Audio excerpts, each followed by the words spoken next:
Meus irmãos, a paz do Senhor Jesus, eu quero primeiramente agradecer a Deus por esta oportunidade que Ele nos concede de estarmos aqui para falar um pouco acerca da Sua palavra, a palavra de Deus que é viva, que é eficaz, e nós vamos falar um pouco sobre a nossa lição de domingo próximo agora, lição da Escola Bíblica Dominical, lembrando aos nossos irmãos que a nossa lição, ela é uma lição do centenário, né? E traz muitos assuntos muito importantes, de suma importância para a edificação da igreja. Lembrando aos irmãos que o comentarista da lição é o evangelista Gidevaldo, conhecido também como evangelista Gil Rocha, um homem a qual Deus tem dado muita graça e muito entendimento da palavra. É o meu primeiro vídeo que eu estou fazendo para uma videoaula da Escola Bíblica Dominical e estou um pouco nervoso, mas eu quero compartilhar algo, um estudo sobre a nossa próxima lição, a lição de número 8, que vai nos falar sobre a igreja dos primeiros séculos, sobre a igreja primitiva, aí logo no início da igreja, como se iniciou a igreja e qual era a característica desta igreja, dos irmãos que compunham esta igreja. Lembrando que quando se fala de igreja do primeiro século, não estamos nos referindo a templos feitos por mãos de homens, porque naquele tempo os irmãos não se congregavam em igrejas, como nós temos hoje em templos religiosos, mas eles se reuniam nas casas dos irmãos para poder compartilhar da palavra do Senhor. A nossa lição de hoje, ela traz um assunto muito interessante sobre os primeiros passos da igreja. Vamos começar então com uma leitura bíblica para nosso início da videoaula hoje, no livro do Evangelho segundo escreveu Mateus, no capítulo de número 16, no versículo de número 25, no Evangelho segundo escreveu Mateus. Se você quiser acompanhar na sua Bíblia, você pode acompanhar na sua Bíblia, capítulo 16 do Evangelho segundo escreveu Mateus, nos diz assim, capítulo 16, versículo de número 25, ele nos traz um texto muito, muito interessante, são as palavras do Mestre, as palavras do Senhor Jesus, que ele deixou aos seus discípulos, relacionado a como cada um devia levar a sua cruz. Ele diz no versículo 25, porque aquele que quiser salvar a sua vida, perdê-la-á. E quem perder a sua vida por amor de mim, achá-la-á. Com esse versículo, eu quero dar início hoje à nossa primeira videoaula, e em especial essa lição, para falar um pouco sobre o início da igreja, o início de tudo, o início da igreja do Senhor. O início da igreja aqui na Terra é muito discutido acerca de como que iniciou-se, quando que se iniciou o início da igreja. Há muitos debates teológicos a esse respeito para falar acerca exatamente do início, de quando se iniciou a igreja. Alguns entendem que a igreja passou a existir, surgiu na face da terra, a partir do momento que Cristo chamou os seus 12 discípulos, e a qual deu o nome deles de apóstolos, e alguns acreditam que foi a partir daí que surgiu a igreja de Cristo.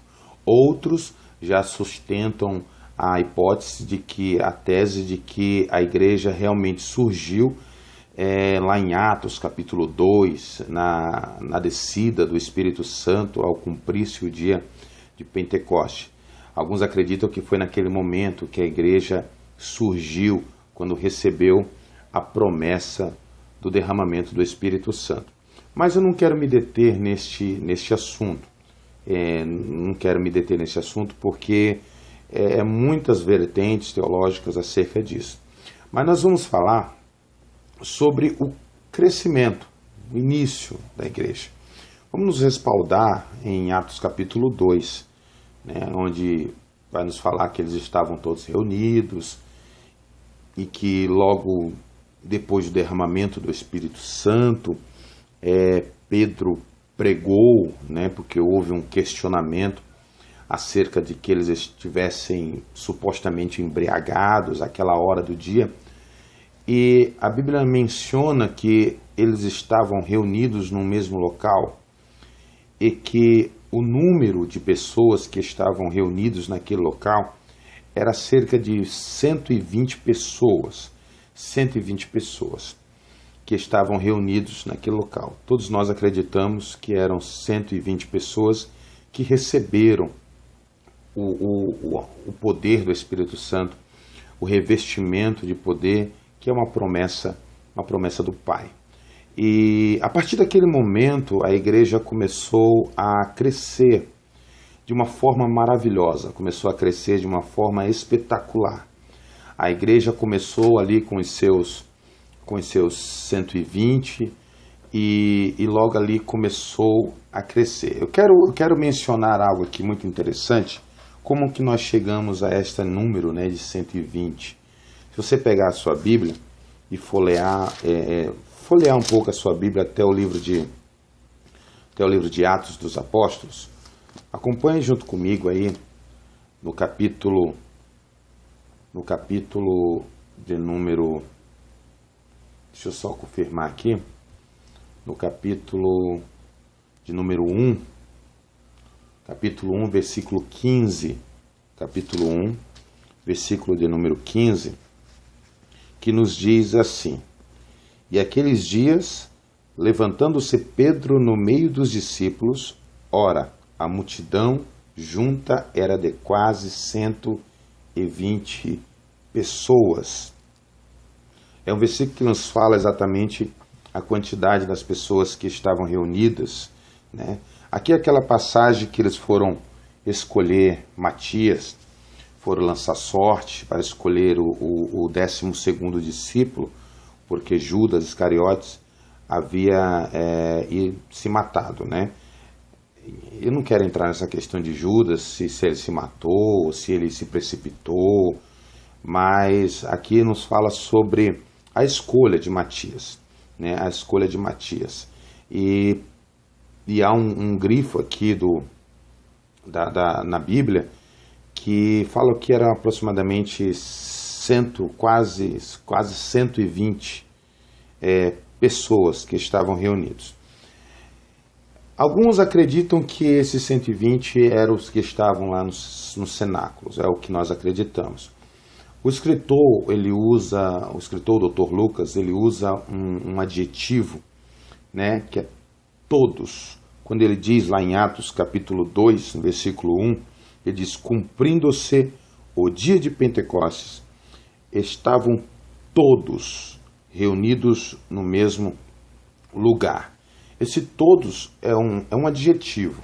Sendo um adjetivo, algumas pessoas eles dizem que é os 120, que Pedro menciona que há a necessidade de escolher uma outra pessoa, e outros já mencionam que as pessoas que são citadas por Lucas ali em Atos capítulo 1, versículo 12 ao versículo de número 14.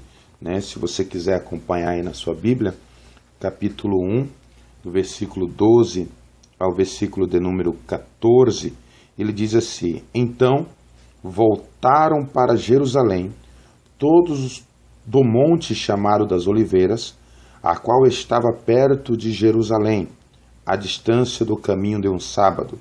e, entrando, subiram ao cenáculo, onde habitavam Pedro e Tiago, João e André, Felipe e Tomé, Bartolomeu e Mateus, Tiago, filho de Alfeu, Simão o Zelote, Judas, o filho de Tiago.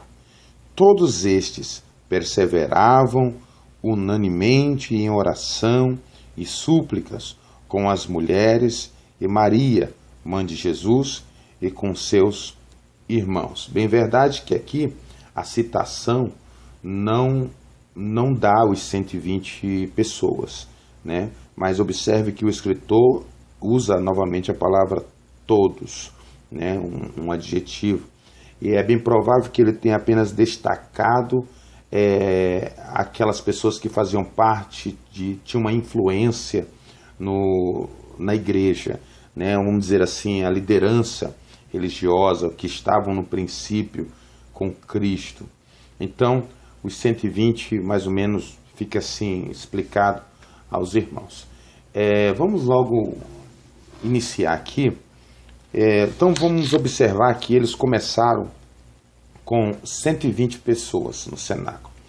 É um crescimento extraordinário da igreja dos primeiros séculos, do primeiro século, a igreja primitiva, né? Algumas particularidades aqui que eu quero destacar para o nosso aprendizado.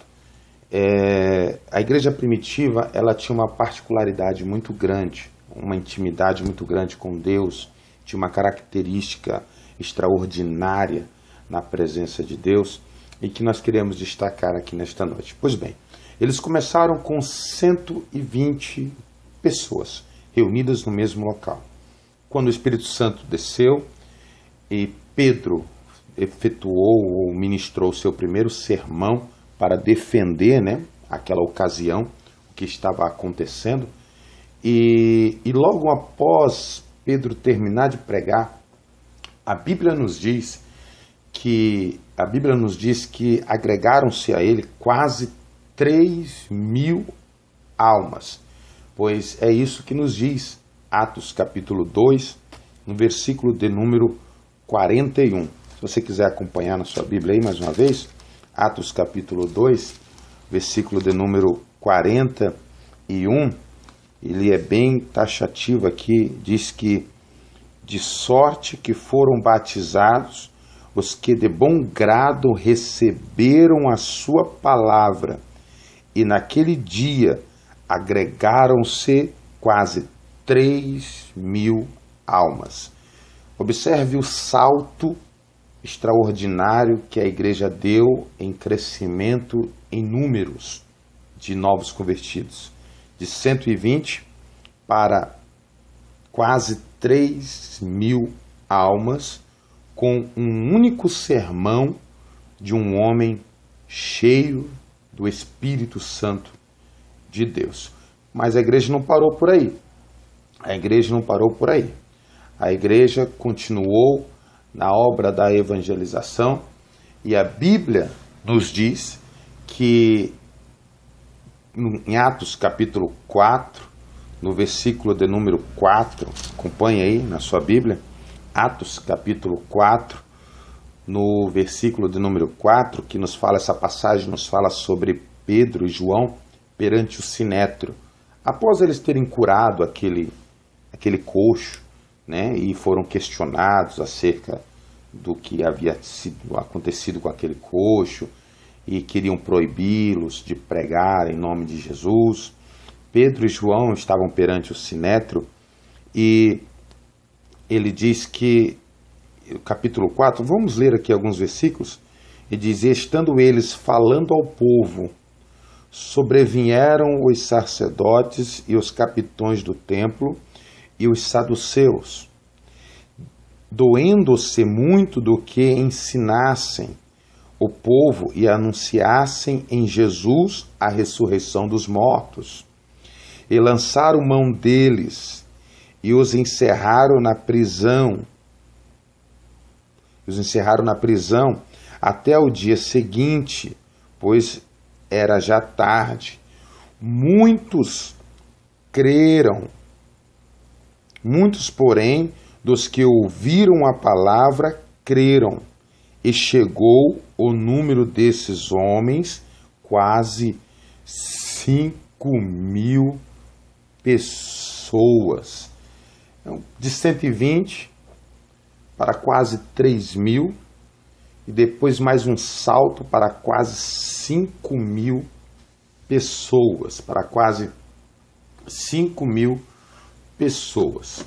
É muito interessante nós analisarmos esse extraordinário crescimento da igreja primitiva, da igreja do primeiro século, porque ela nos traz algumas características,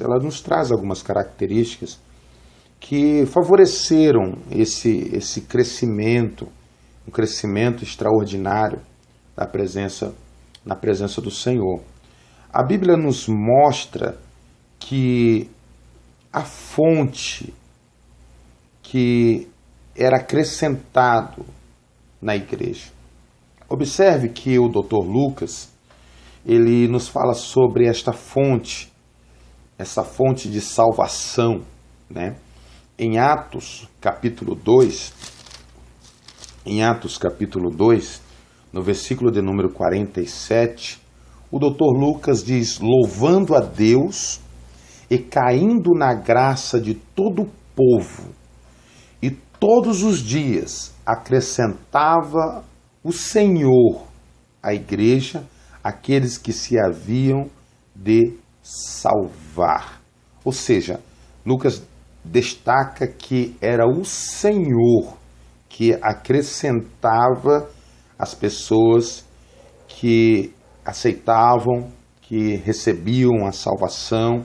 O Senhor acrescentava as pessoas que haviam de se salvar, né? É algo muito interessante. Eu não quero entrar aqui em questão de predestinação, pessoas que já são predestinadas, dizem que são predestinadas à salvação, outras são predestinadas à perdição.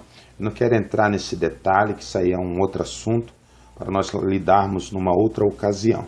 Mas eu quero enfatizar aqui que é o Senhor que está acrescentando à igreja. Mas tem um porém. O Senhor estava acrescentando à igreja, mas existia algo que essa igreja possuía que fazia com que o Senhor respondesse à evangelização, à pregação, à determinação desses irmãos, para que as vidas pudessem ser alcançadas pelo Evangelho de Cristo. Porque Jesus, ele cooperava, a Bíblia diz que Jesus cooperava com os discípulos, cooperava com eles, com sinais, prodígios, maravilhas.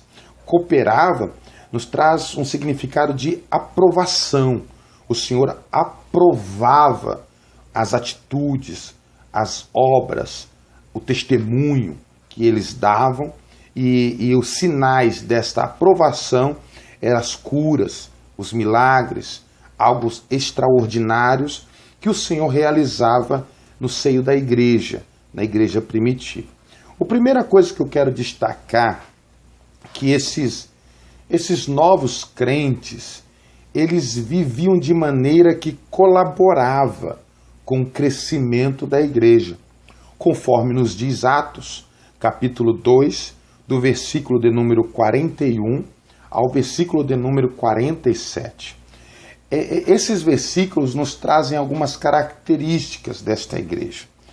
É uma característica que eu gostaria de me aprofundar um pouco mais, para nós refletirmos um pouco sobre a igreja moderna, a igreja de hoje, a igreja do século 21, né? Em Atos capítulo 2, no versículo de número 41 ao versículo de número 47, nos diz assim: de sorte que foram batizados os que de bom grado receberam a sua palavra, e naqueles dias agregaram-se quase 3.000 almas, e perseveravam na doutrina dos apóstolos, e na comunhão, e no partir do pão, e nas orações, e em toda a alma havia temor, e muitas maravilhas e sinais se faziam pelos apóstolos. E todos os que criam estavam juntos. Aqui é o primeiro ponto. Nos fala sobre unidade. Todos eles tinham a unidade, tanto na comunhão quanto na fé.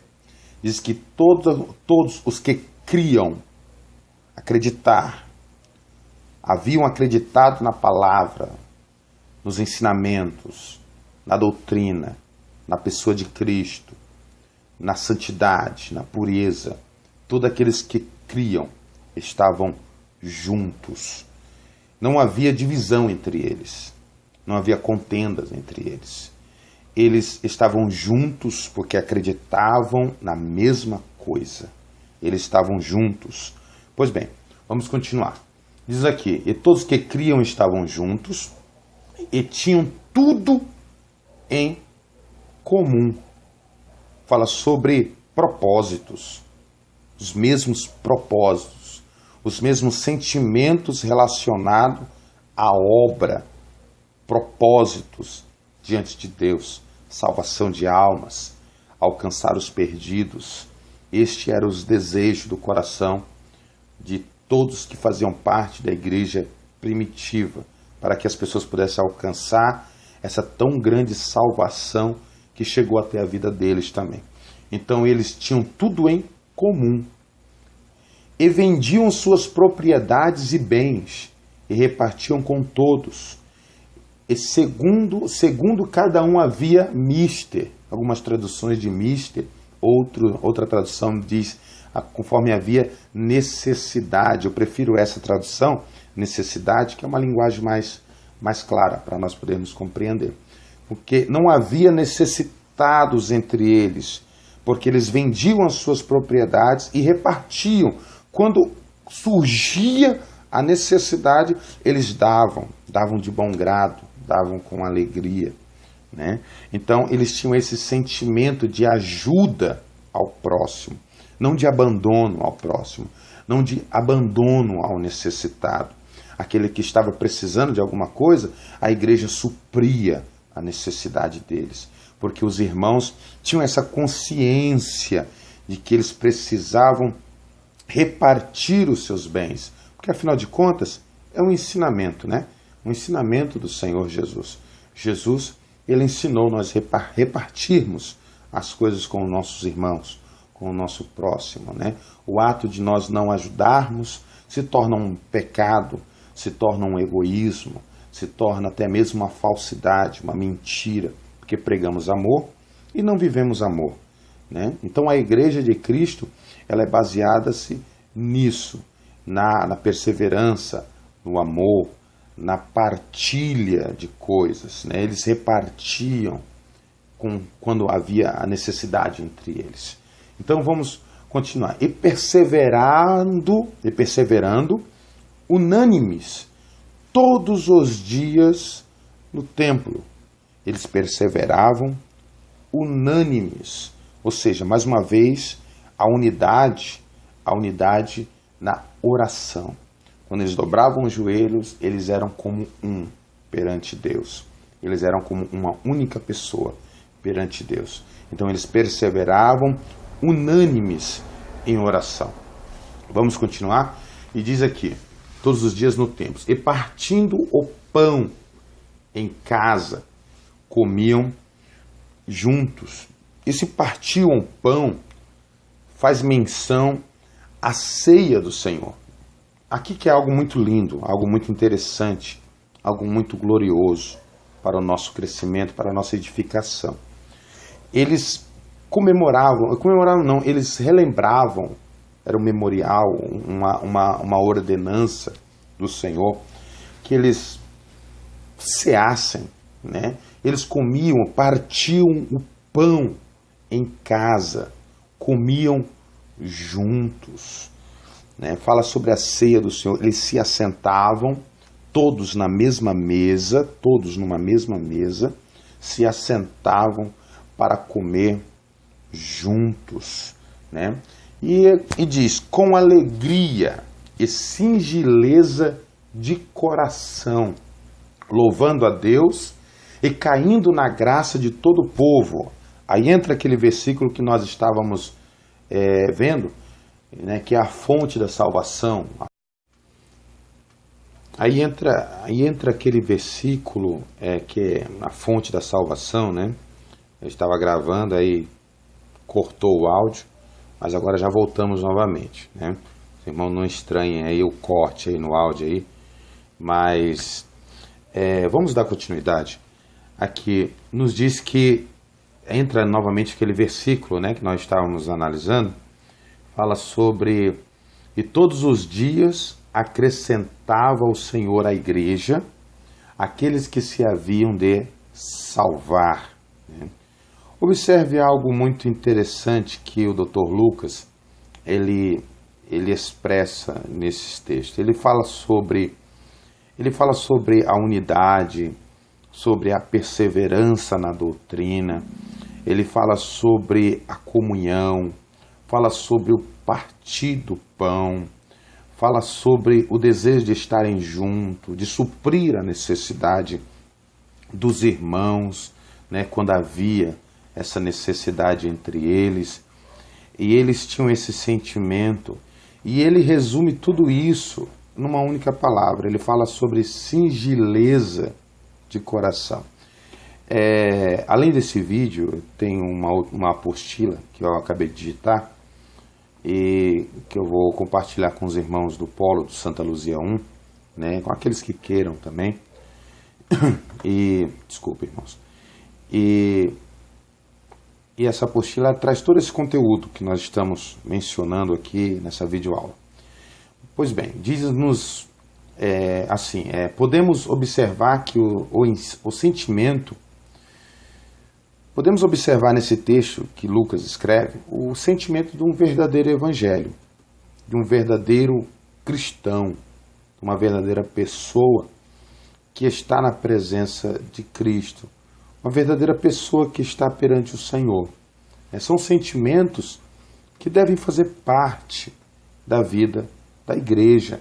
Não é porque estamos em tempos modernos que esse sentimento deve se acabar no meio da igreja, que nós não podemos ter a unidade, não suprir a necessidade dos nossos irmãos, dos órfãos, das viúvas, do irmão que está necessitado de uma ajuda, não só ajuda financeira, mas uma mão estendida, uma palavra de ânimo, né?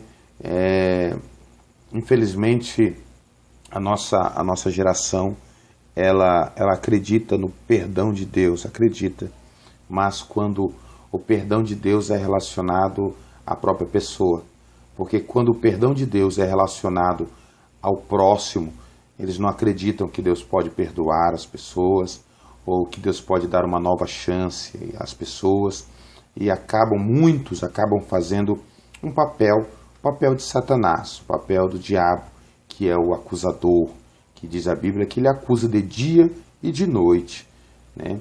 E nós esquecemos que o perdão de Deus é o perdão que Deus esquece, é o perdão que Deus não lembra das falhas. Deus perdoa e está perdoado. E as características que Lucas coloca aqui nesse texto é algo muito interessante, algo muito maravilhoso, que fazia com que o Senhor honrasse a fé deles, fazia com que o Senhor respondesse às obras, às atitudes que eles tomavam. E com isso o Senhor fazia o quê? Acrescentava. A igreja crescia, a igreja não inchava, a igreja crescia um crescimento saudável. As pessoas estavam unidas, as pessoas tinham o mesmo propósito, viviam perseverantes na doutrina. Hoje está muito difícil, né, para muitas pessoas perseverar na doutrina. Mas aqui eu quero compartilhar aqui algo muito interessante, de origem aqui do grego. Diz-nos aqui que é uma característica da pessoa que foi alcançada pelo Evangelho. Uma pessoa que foi alcançada pelo Evangelho, ela não é uma pessoa igual às outras, ele é uma pessoa diferente das outras. Na sua vida prevalece o amor, na sua vida permanece ou prevalece a pureza, a fidelidade com Deus. Então, demonstravam que esses crentes, eles estavam cheios de amor, que seus corações estavam cheios de amor e que a vida deles já foram limpas pela palavra. Lembra que Jesus disse: vós já estáis limpos pela palavra que eu vos tenho falado. Então, são características de um verdadeiro cristão, de um verdadeiro homem, uma mulher, um jovem, um adolescente que está na presença do Senhor, ou diz que está na presença do Senhor. Ele deve haver em sua vida essas características da igreja primitiva, né? E Lucas, o Dr. Lucas, ele usa essa expressão, singeleza de coração. Ele diz, e perseveravam unânimes todos os dias no templo, partindo o pão em casa, comiam juntos, com alegria e singeleza de coração. Ou seja, eles estavam sentados, participando da ceia, com singeleza de coração. Singeleza de coração. Nunca esqueça disso, que eu vou lhe falar para você. Bom, a palavra singeleza no grego, ela tem uma conotação de suavidade de terreno, ou seja, ela demonstra a característica desse coração, do coração dos irmãos do primeiro século, né, desses primeiros séculos.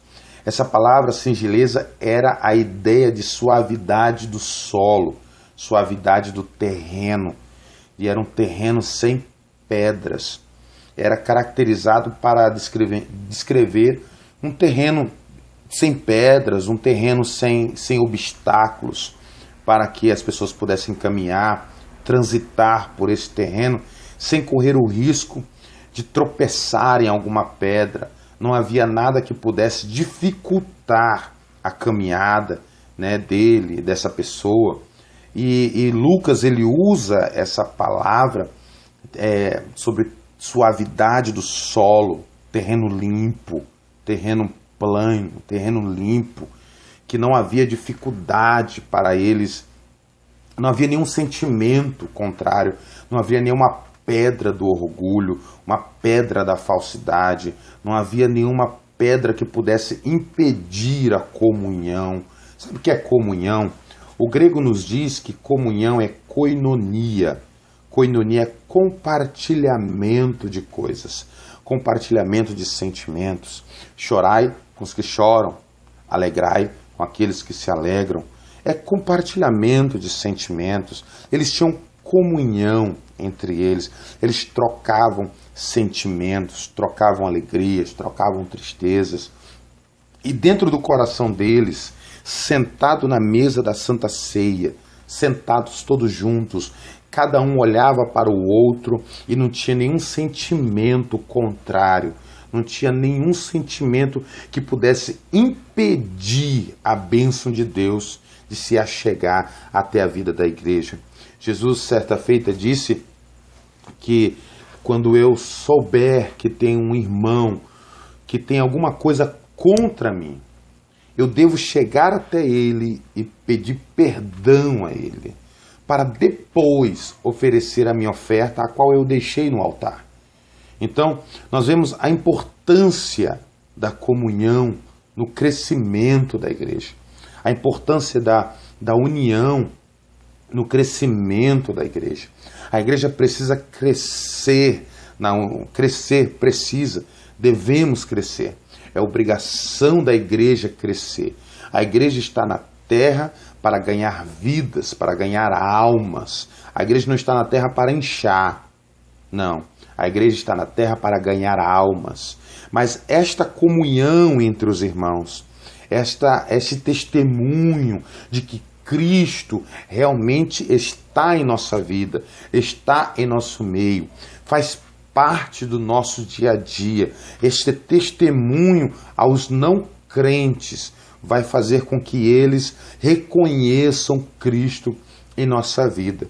Que possamos, irmãos, sentar na mesa da Santa Ceia, rodear a mesa da Santa Ceia, rodear a mesa da comunhão e poder olhar para os nossos irmãos e não ter nenhum sentimento contrário, nenhum sentimento maligno contra os nossos irmãos. Existem pessoas desculpem, irmãos, diz que não vai com a cara do outro, não conhece o irmão e diz que eu não vou com a cara daquele irmão.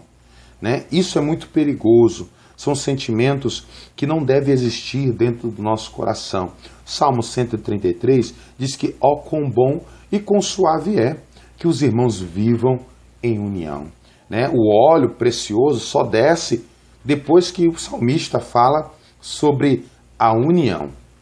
Então nós vemos que a igreja, antes da igreja crescer, primeiro ela era uma igreja unida. Ela era uma igreja que tinha doutrina, era uma igreja que tinha temor, era uma igreja que tinha solidariedade, era uma igreja que tinha amor, era uma igreja que tinha compaixão.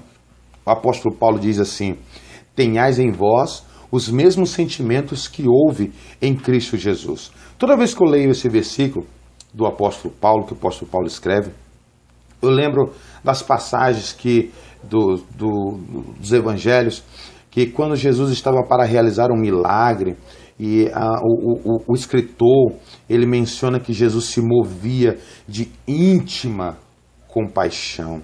Né? Jesus se movia de íntima compaixão, esse sentimento de compaixão pelas pessoas. Jesus não olhava para o pecado das pessoas, Jesus olhava e sentia compaixão das pessoas. E que esse sentimento possa estar presente na igreja moderna, na igreja de hoje. Nós olharmos para os nossos irmãos, ainda que ele tenha errado, ainda que ele tenha pecado, ainda que ele tenha caído, ainda que ele tenha fraquejado, tropeçado, mas que possamos estender a mão.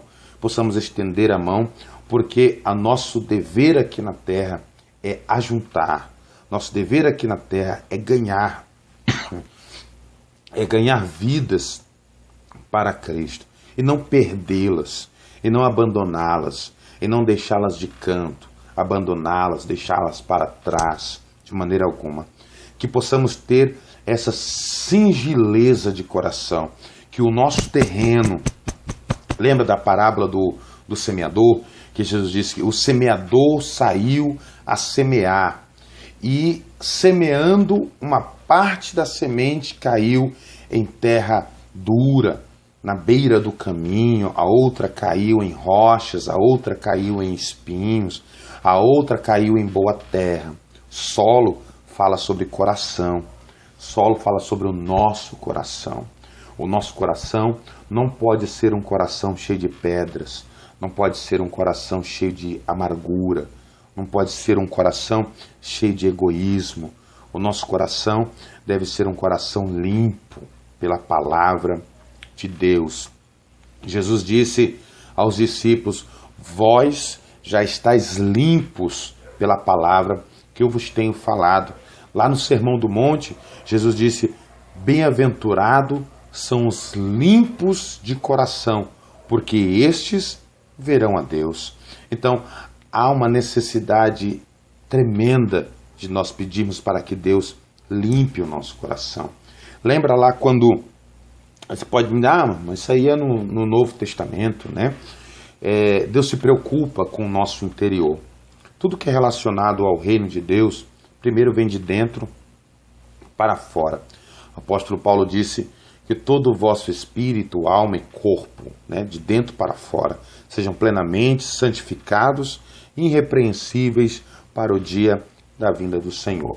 Lembra quando Samuel foi à casa de Jessé, o belamita, ungir Davi? Quando o primeiro filho de Jessé apareceu, Samuel olhou para a aparência. Ele tinha uma ótima postura, era um homem excelente para ser um rei, tinha todas as condições físicas para ser um grande líder, um grande rei. Mas Deus disse que não. Deus disse que não era aquela pessoa, porque Samuel estava olhando para a aparência e Deus olhava para o coração. né? Deus diz, não olheis para a sua altura. A palavra altura ali fala sobre altivez de coração, né? Não quer dizer só estatura, ele ser alto, uma pessoa alta, mas fala sobre altivez de coração. Fala sobre o orgulho que ele tinha por ele ser o primogênito, por ele ser o primeiro, o herdeiro da maior parte da herança, das fazendas do seu pai. Então, o nosso coração, ele deve estar protegido com a couraça da justiça. Deve estar protegido, irmãos. Nós, a igreja moderna, precisamos urgentemente a voltar a um verdadeiro cristianismo. Então, nos fala sobre terreno sem pedra, pelo amor mútuo, pela pureza, a devoção intensa, uma devoção sem mistura, uma devoção sem mistura perante o Senhor. O fato de nós termos um sentimento pelos nossos irmãos, o fato de nós termos esse sentimento, isso é uma característica da igreja. Observe que,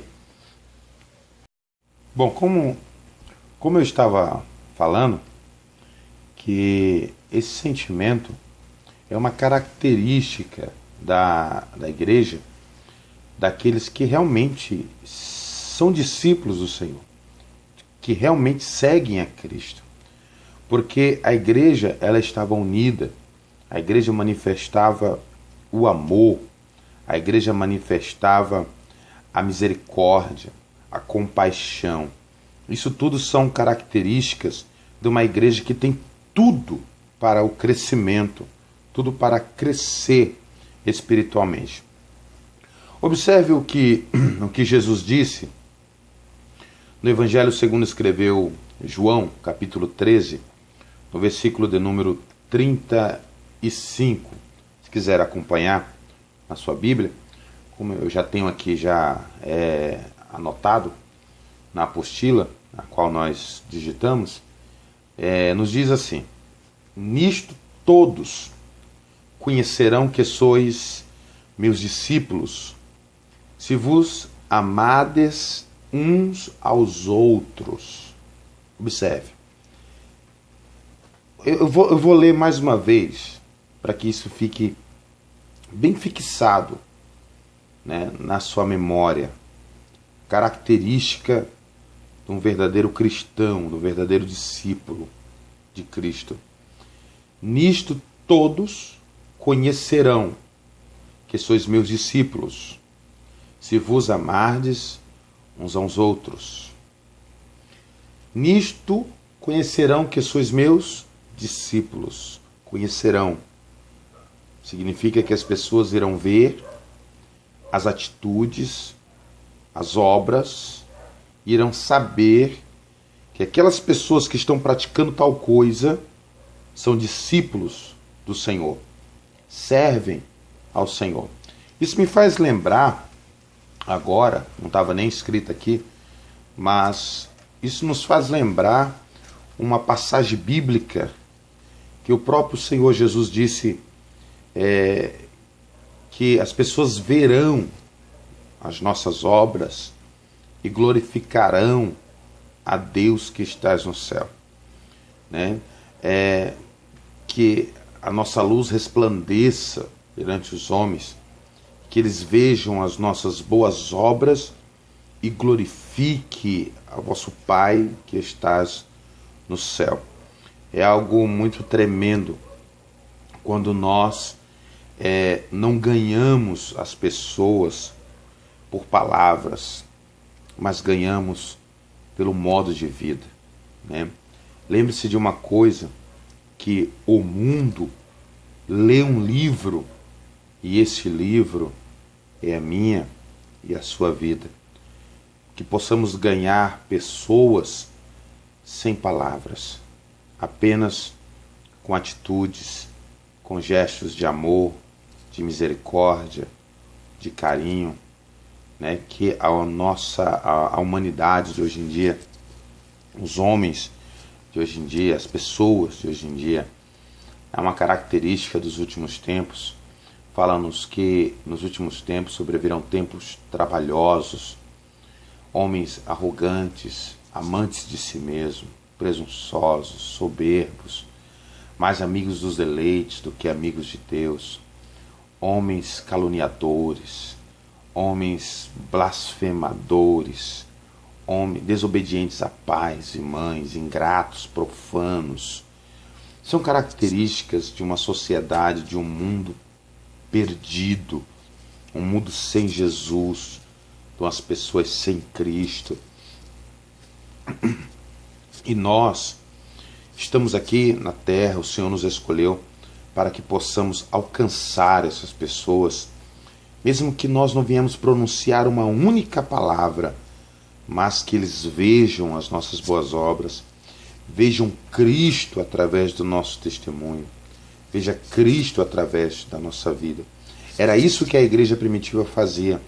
Ela veio 120, quase 3 mil, quase 5 mil, e a Bíblia diz que todos os dias o Senhor acrescentava, e as pessoas tinham atitude, as pessoas não tinham só palavra, não viviam só de letra, de palavra, viviam de atitudes.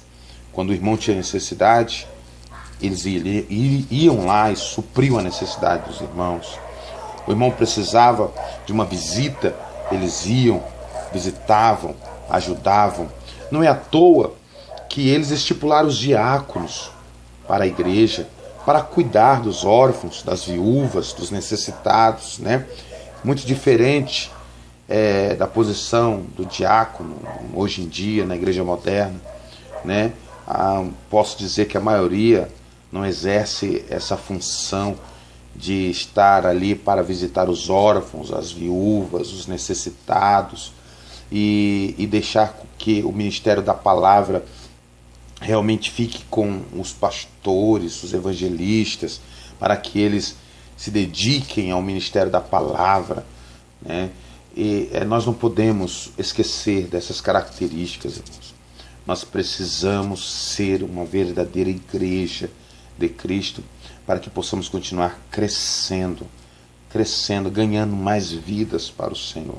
Então eles partiram de 120 para quase 3 mil, para quase 5 mil. E quando foi ver, praticamente o mundo inteiro já estava sendo evangelizado, né? Quando surgiu o apóstolo Paulo, depois da conversão do apóstolo Paulo, aí houve os mártires, né? As pessoas reconheceram, Paulo teve um encontro com o Senhor. Mas eu quero enfatizar aqui esse sentimento na igreja, um sentimento muito importante que não podemos deixar esse sentimento se acabar hoje em dia. Não podemos em hipótese alguma. Temos que alimentar esses bons sentimentos. Quando a Bíblia diz que as más conversações corrompem os bons costumes, eu lhe faço uma pergunta. Que costumes são esses? Né? Que costumes são esses que se corrompem com as más conversações? Né? Observe o costume da igreja. A igreja primitiva, ela tinha um costume. Ela tinha algo que fazia parte da sua vida, do seu cotidiano, que caracterizava como uma igreja de Cristo, como discípulos, como pessoas seguidoras do Senhor Jesus. Eles comiam junto, compartilhavam as coisas juntos, eram unidos, tinha unanimidade, eles eram um, perseveravam na doutrina, ou seja, eles aplicavam a doutrina de Cristo na vida de cada um deles. Então, isso caracterizava o crescimento da igreja. Algo muito importante para os nossos dias, né? Nós fazendo isso, amando uns aos outros, como Jesus ordenou, né? Nisso todos conhecerão que sois meus discípulos, se vós amardes uns aos outros, né? A maneira do cristão glorificar o nome de Jesus é amando ao próximo, como ele nos amou. Se pelo amor formos capazes de suportar a afronta, o desprezo, ou quem sabe até mesmo a morte, nós vamos falar sobre os mártires, a morte, então verdadeiramente temos sido feitos à imagem e semelhança daquele a quem chamamos de mestre. Jesus é o nosso mestre. Então todo discípulo que chama seu mestre de mestre tem que se parecer com seu mestre, né? Senão não é discípulo. O discípulo se parece com o seu mestre. E verdadeiramente estaremos sendo bons discípulos. Agora, é algo muito interessante também, quando nós analisamos esse sentimento, o sentimento com que fazia com que eles enfrentassem tudo, até mesmo a morte, por causa desse sentimento que havia dentro deles, dessa certeza, dessa convicção de que ao fechar os olhos aqui na terra, eles teriam uma recompensa. Eles que não queriam, tinham prazer em morrer. Homens que de maneira alguma rejeitaram a morte e negaram a Cristo, mas sentiam quando a morte, se depararam com a morte, eles se alegraram. É interessante quando nós lemos alguns versículos da palavra de Deus, que se encontra no Evangelho segundo escreveu Mateus, no capítulo de número 16 e no versículo de número 25, que diz: porque aquele que quiser salvar a sua vida, perdê-la-á. E aquele que perder a sua vida por amor, pega água para mim, amor, por favor. A vida por amor de mim, achá-la-á.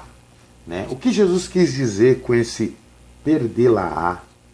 Ou porque aquele que quiser salvar a sua vida, perdê-la-á. É meio contraditório, né?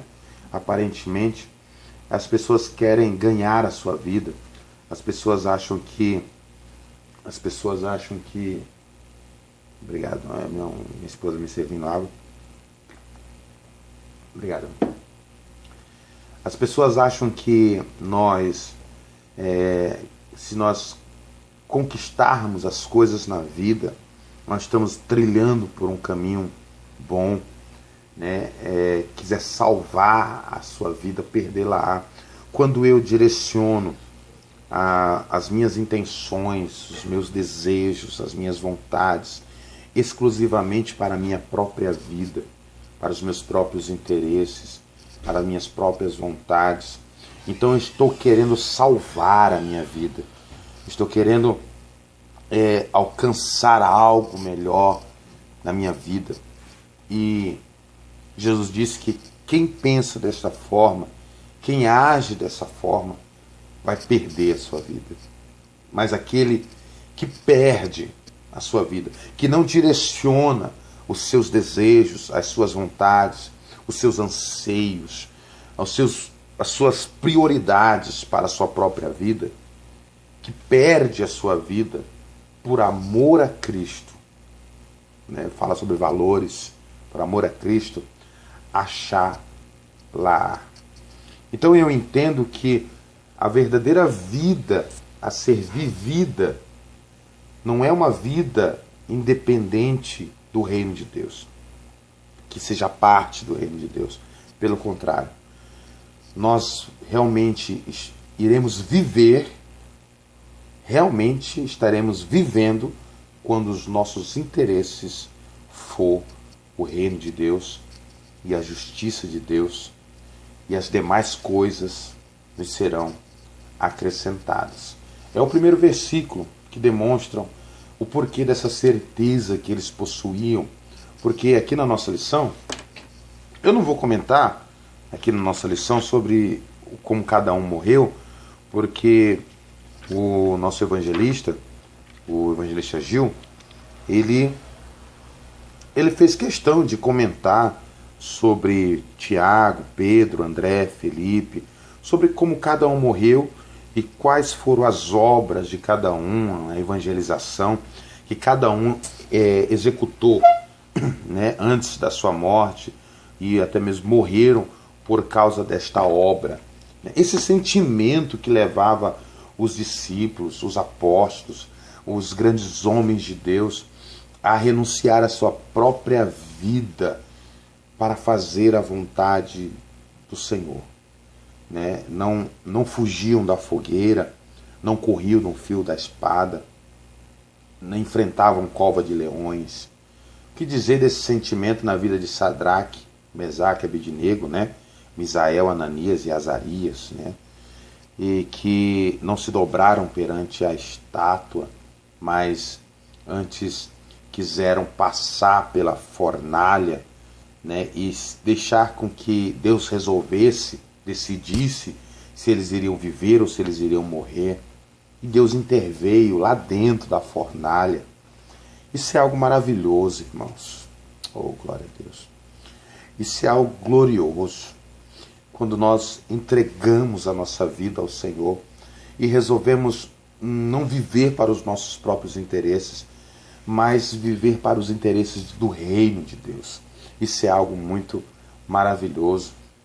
Jesus disse: porque aquele que quiser salvar a sua vida, perdê-la-á. E aquele que perder a sua vida por amor a mim, diz o Senhor Jesus, achá-la-á.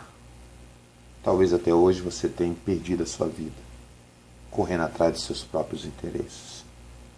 Começa a perder a sua vida, deixando de lado os seus interesses, para poder encontrar uma verdadeira vida em Cristo, na obra do Senhor, no reino de Deus.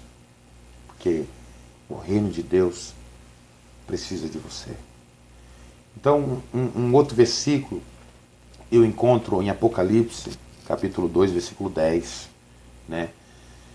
Jesus dizendo: nada temas das coisas que hás de padecer. Eis que o diabo lançará alguns de vós na prisão. Fala sobre sofrimento, né? Vai lançar na prisão, fala sobre angústia, sofrimento, aflição, ânsia de morte, né? Para que sejais tentados. Esse tentados aqui, esse